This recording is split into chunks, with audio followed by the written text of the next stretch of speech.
అందరికీ నమస్కారం. ఈరోజు శ్రీరామనవమి. కానీ చాలామంది చేసే ఒక చిన్న తప్పేంటో తెలుసా?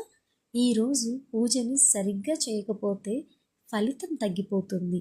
ఈ వీడియోలో మనం శ్రీరామనవమి పూజ విధానం ఎలా చేయాలో చెప్తాను. పానకం, వడపప్పు ఎందుకు పెడతాము, ఇంకా శ్రీరాముడి అసలు కథ ఏమిటి సులభంగా తెలుసుకుందాం. కానీ ఇందులో ఒక ముఖ్యమైన విషయం ఉంది. చాలామందికి తెలియని ఒక చిన్న పని ఈరోజు చేస్తే మీ జీవితంలో మార్పు ఖాయం. శ్రీరాముడు ఎందుకు జన్మించాడు, అతని జీవితంలో ఉన్న అసలు రహస్యం ఏమిటి, ఇవి తెలుసుకుంటే మన జీవితం ఎలా మార్చుకోవాలో అర్థమవుతుంది. కాబట్టి ఈ వీడియో చివరి వరకు తప్పకుండా చూడండి.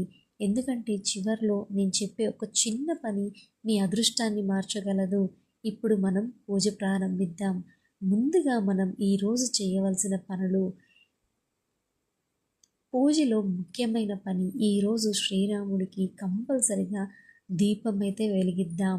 దీపం వెలిగించడం ద్వారా, దీపం అంటే అజ్ఞానం అనే చీకటిని తొలగించటం కాబట్టి కంపల్సరిగా దీపం అయితే వెలిగించాలి. ఇంకా ధూపం పెట్టడం ద్వారా మన ఇంట్లో పవిత్రత వస్తుంది. ఈరోజు భక్తితో పూజ చేస్తే మనసుకు శాంతి కలుగుతుంది. కంపల్సరిగా దీపం, ధూపం రెండు అయితే ఆయనకి సమర్పించాలి. మన దగ్గర కడ్డీలున్నా కానీ కడ్డీలు వెలిగించాలి. ఇంకా ధూపం ఉన్నా కానీ ధూపము వెలిగించాలి. ఎంత ధూపం వేస్తే ఈరోజు అంత మంచిది. అందుకని చెప్పి ధూపం పెట్టడం ద్వారా మన ఇంట్లో పవిత్రత వస్తుంది. ఒక ధూపాన్ని తీసుకొని వెలిగించి ఇండ్లు మొత్తం ధూపం వేసామంటే ఎంతో ప్రశాంతంగా ఉంటుంది. కంపల్సరిగా ధూపం అయితే వేయాలి. ఇంకా శ్రీరాముడి కథ వింటూ పూజ చేసుకుందాం. చాలా మందికి తెలియని ఒక సీక్రెట్ విషయం అయితే చెప్తాను. ఈ ఒక్క పని చేస్తే ఈరోజు మీ జీవితంలో మార్పు ఖాయం. శ్రీరాముడి జన్మ వెనుక ఉన్న అసలు రహస్యం తెలుసుకుంటే మీరు ఆశ్చర్యపోతారు. అయోధ్యలో దశరథ మహారాజు అనే రాజు ఉండేవాడు. అతనికి సంతానం లేక చాలా బాధపడేవాడు. అప్పుడు వశిష్ఠ మహర్షి సూచనతో పుత్రకామేష్టి యుగం చేశాడు. ఆ యజ్ఞం తర్వాత దేవతలు ఆశీర్వదించటంతో 4 కుమారులు జన్మించారు. వారిలో ఒకరు శ్రీరాముడు. విష్ణుమూర్తి అవతారం. ధర్మాన్ని కాపాడటానికి, చెడును నాశనం చేయడానికి జన్మించారు. శ్రీరాముడు చిన్నప్పటి నుంచి సత్యం, ధర్మం పాటించాడు. తండ్రి మాట కోసం 14 సంవత్సరాలు వనవాసం వెళ్ళాడు. ఎన్ని కష్టాలు వచ్చినా తన మార్గం మార్చలేదు. అందుకే శ్రీరాముణ్ణి మర్యాద పురుషోత్తముడు అని పిలుస్తారు. మన జీవితంలో కూడా సమస్యలు వస్తాయి, కానీ మనం ధర్మాన్ని వదలకూడదు. ఇప్పుడు అసలు రహస్యం ఏంటో తెలుసుకుందాం. శ్రీరాముడు దేవుడిగా మాత్రమే కాదు, మనిషి ఎలా జీవించాలో చూపించటానికి జన్మించాడు. నిజం మాట్లాడటం, పెద్దలను గౌరవించటం, కష్టాల్లో ధైర్యంగా ఉండటం, ఇవి పాటిస్తే మన జీవితం కూడా మారిపోతుంది. ఈరోజు మీరు తప్పకుండా చేయవలసిన పనులు: ఉదయం లేదా సాయంత్రం రాముడి ముందు దీపం వెలిగించటం, శ్రీరామ జయ రామ జయ జయ రామ అని 11 సార్లు జపించటం, పానకం లేదా ఏదైనా నైవేద్యం అయితే పెట్టండి. ముఖ్యంగా మీ మనసులో ఒక మంచి నిర్ణయం అయితే తీసుకోండి.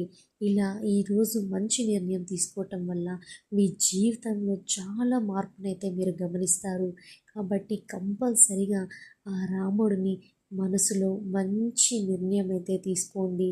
మీలో చాలా మార్పు అయితే వస్తుంది. శ్రీరామనవమి రోజు ఆ రాముడిని పూజ చేసుకోవటం, శ్రీరామనవమి కళ్యాణం చూడడం ఎంతో అదృష్టం ఉంటేనే అవుతుంది. కాబట్టి మనస్ఫూర్తిగా మీరు మనసులో మంచి మాటను కోరుకోండి. మీరు ఈరోజు తీసుకున్న నిర్ణయం మీ భవిష్యత్తుని మార్చగలదు. చిన్న మార్పు కూడా పెద్ద ఫలితాన్ని ఇస్తుంది. కోపాన్ని తగ్గించుకోండి, మంచి మాట మాట్లాడండి, సాయం చేయండి. ఇవి మొదలు పెడితే రాముడు ఆశీర్వాదం మీతోనే ఉంటుంది. ఈరోజు శ్రీరామనవమి ఒక పండగ మాత్రమే కాదు, మన జీవితాన్ని సరిదిద్దుకునే రోజు. ఈరోజు మీరు చేసే ఒక్క మంచి పని ఈ సంవత్సరం మొత్తం మీకు సాయం చేస్తుంది. కాబట్టి ఈరోజు కంపల్సరిగా మీరు మంచి నిర్ణయం తీసుకొని మంచిగా ఉండాలని మనస్ఫూర్తిగా కోరుకుంటున్నాను. వడపప్పు పానకం ఎందుకు పెడతామో తెలుసా? ఇలా పెట్టడం ద్వారా మనకేమొస్తుందో తెలుసా? రాముడి ఆశీర్వాదం లభిస్తుంది. రాముడి ఆశీర్వాదం లభిస్తుంది కాబట్టే ఈరోజు పానకం వడపప్పు ఆయనకి నైవేద్యంగా పెడతాము. ఇప్పుడు మనం హారతి తీసుకుందాం. హారతి తీసుకునేటప్పుడు ఇవి కంపల్సరిగా మనము 11 సార్లు జపించాలి. శ్రీరామ జయ రామ జయ జయ రామ, శ్రీరామ జయ రామ జయ జయ రామ. ఇలా 11 సార్లు అయితే మనము ఈ మంత్రం అయితే మనం జపించాలి. ఇలా జపించటం వల్ల మనసుకి శాంతి, ధైర్యం ఇస్తుంది. అందుకని చెప్పి ఈ మంత్రం కనీసం 11 సార్లైనా మనము జపించాలి. ఇంకా శ్రీరాముడు మనకు నేర్పిన సత్యం, ధర్మం, ఈ రోజు నుంచి మీరు మంచి నిర్ణయం తీసుకొని మీ జీవితంలో మంచి మార్పు వస్తుందని మనస్ఫూర్తిగా కోరుకుంటున్నాను. శ్రీరామనవమి రోజు ఇవి ఖచ్చితంగా పాటించండి. ఈ వీడియో కనుక మీకు నచ్చినట్టయితే దయచేసి ఒక చిన్న లైక్ చేసి సపోర్ట్ చేయాలని మనస్ఫూర్తిగా కోరుకుంటున్నాను. మరొకసారి మీ అందరికీ శ్రీరామనవమి శుభాకాంక్షలు. చివరి వరకు ఈ వీడియో చూసినందుకు మీకు ధన్యవాదాలు. థ్యాంక్